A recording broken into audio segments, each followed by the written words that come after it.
সুপ্রিয় দর্শক আসসালামু আলাইকুম। দেশ ও প্রবাসে যে যেখানে আছেন আপনাদের প্রত্যেককেই শুভেচ্ছা জানাচ্ছি। আজকে নতুন একটি প্রতিবেদন দেখতেই পাচ্ছেন, আমার সামনে একটি আপু আসছে। আপুটা দেখতে শুনতে অনেকটাই সুন্দরী, কিন্তু এত সুন্দর চেহারাটা মাস্ক দিয়ে কেন ঢেকে আসছে বা কী বলতে চাই চলুন কথা বলে জানার চেষ্টা করি।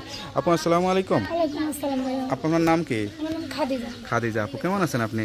আল্লাহ রাখছে কোনরকম। এখন একটু ভালো নেই ভাই, কেন, কি সমস্যা? একটা কথা বলতে আইছি, অনেক কষ্টে আছে। কিসের কষ্ট আসলে? অনেক কষ্ট আছে এই জীবনে, অনেকটাই কষ্ট। যেমন? কিছুদিন আগে, অনেকদিন আগে, আমি 3-4 বছর আগে একটা ভিডিও ছাড়ছিলাম বোরকা পইরা আপনার ইউটিউব চ্যানেলে। তাই সেখানে একটা মানুষ পাইছিলাম, সে আমার বলছে কারোর ফোন তুলেন না, আপনি আমার ফোনটাই তুলেন। ঠিক আমি তার ফোনটাই তুলছি। তোলার পরে সে আমার সাথে ভালো কথা বলছে। কথা বলার পরে আর কি মাসের মাস 5,000 করে টাকা দিত আমার।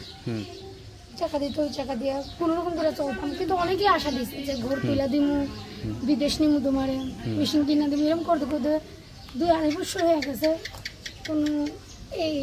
কোনো কিছু প্ল্যান। তো আমি একদিন জিজ্ঞেস করি কী ব্যাপার, তাহলে আমি আই তোমার বিয়ে শাদী করবো। তারপরে আইসে সৌদি আরব থেকে। আমি আসবার আগে আমার বলছে তোমার জন্য মাল সামান্য কিনছি, বিয়ে করবো। আমার একটা ছেলে আছে, একটা ছেলের দায়িত্ব নিয়েছে, মাদ্রাসা পড়বো, সব দায়িত্ব নিয়েছে। এখন আস্তে আস্তে দিন যে কথা বলি তার সাথে আমি এমনি এখন বাচ্চারা করে তিনখানায় দেওয়া দিতে। তা আমি তার বলি যে তুমি শুরুতেই বলো নাই কেন আমার, তো এখন দায়িত্ব নিচ্ছ। তারপরে উনি সৌদি আরব দিনে এই যে কিছুদিন হয় আসার আগে আমার এত ফোন দিয়ে আমি তার সাথে যোগাযোগ করতে পারতেছি না। তারপরে বাংলাদেশে আসা কিছুদিন পর উনি আমার ফোন দিয়েছে। ফোন দেওয়ার পরে আবার আমাদের বাড়িতে আসছে, আমি যে জায়গায় থাকি আসছে। আসার পরে তারপরে উনি আমার মায়ের সাথে কথা বলছে, আমার মাকে দেখে শুনেন। তা আমি বললাম বিদেশ গুনে এসে আমরা একটু জানাইলেও না। আমি আমার পুলিশে নিয়ে গেছিলো। পুলিশে নেওয়ার পরে তো এখন আবার মার লোকে কথাবার্তা বইলা শাদি করবো এই কথা কইয়া গেছে, যাইয়া কইছে। এখন আমি এত ফোন দিই তার, আমি বলি যে তুমি কি বিয়ে করছো? যদি বিয়ে করো নাই, আমি তো বিয়ে হয়েছে, আমি তো বলছি প্রথমে তুমি বিয়ে করো নাই, তো তুমি এরকম করে কথা বলতেছো। আমি তোমার সাথে যোগাযোগ করতেই পারি। আমার মা বোন দেখে ভয় করে, কারণ যে এখন কি অবস্থায় আছে? এখন একটু কষ্টে আছে। আমি তার কথাই আমি তুলে ধরতে আইছি যে আমরা কিভাবে তুমি বেইমানিটা করছে ভাই। তারপর আমার মার লোকের কথা কইয়া বিয়ার কথা হয়েছে, আইবো বিয়ার কথা কইতে অনেক লোক থাকে যে শূন্য চেন কেনছে, এইটা কেনছে, কিচ্ছুই না। তারপর আমার মার লোকে এই যে কিছুদিন আগে আইসা ঠিকঠাক কইরা গেল যে বিয়ার কথা কই আই বিয়ে করবো। তারপরে কানাডায় গেছে। আমার যে এই যে আমি সবাই শুনি যে মেয়েরা বলে বেইমানি করে, তার যে ছেলেরা বেইমানি করলো। এইটাই কি তারাই চান নাকি নতুন কোনো আমি জীবন তারা সঙ্গী? চাই না, দোয়া করি তোমার আল্লাহ ভালো রাখুক, কিন্তু মিথ্যা কথা বলা ভালো না। যার পাশে দাঁড়াইতে পারবেন না তার পাশে কখনো দাঁড়াইবেন না। আমি একটা অসহায় মেয়ে, আমি চাই যে আমার বাচ্চাটার একটু, আমার একটা ছেলে বাচ্চা আছে 3 বছরের, তার আমি একটু মাদ্রাসায় পড়াইতে চাই।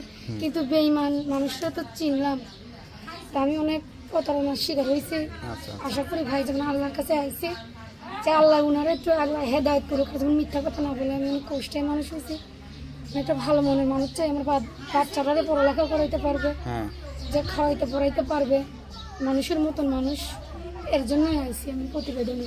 আচ্ছা আচ্ছা, দেখুন যদি আপনার কথা শুনে কেউ যোগাযোগ করতে চায় বা বিয়ে শাদী করতে চায়, সেই মানুষটা কিরকম চান? এরকম ভালো মনের মানুষ, সে মিথ্যা কথা বলবে না, 5 ওয়াক্ত নামাজ পড়বে। আসলে বুড়া মানুষ যেমন ফোন করে, জোয়ানরা যেমন আর ফোন করে না, এটাই আমি আশা করি।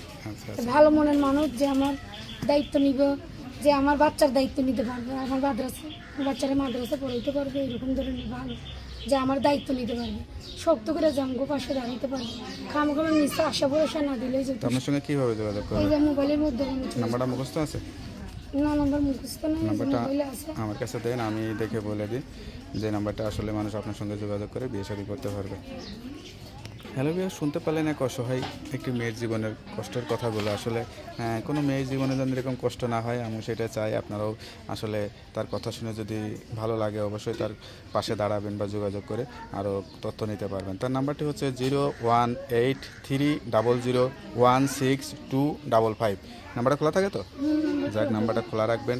যত কষ্ট হোক নামাজ কালাম পড়বেন, আল্লাহর কাছে চাইবেন, যে আল্লাহ কষ্ট দিচ্ছে সে আল্লাহ জীবনে সুখ দিবে। ঠিক আছে, তা ভালো থাকেন, দোয়া করি। আসসালামু আলাইকুম।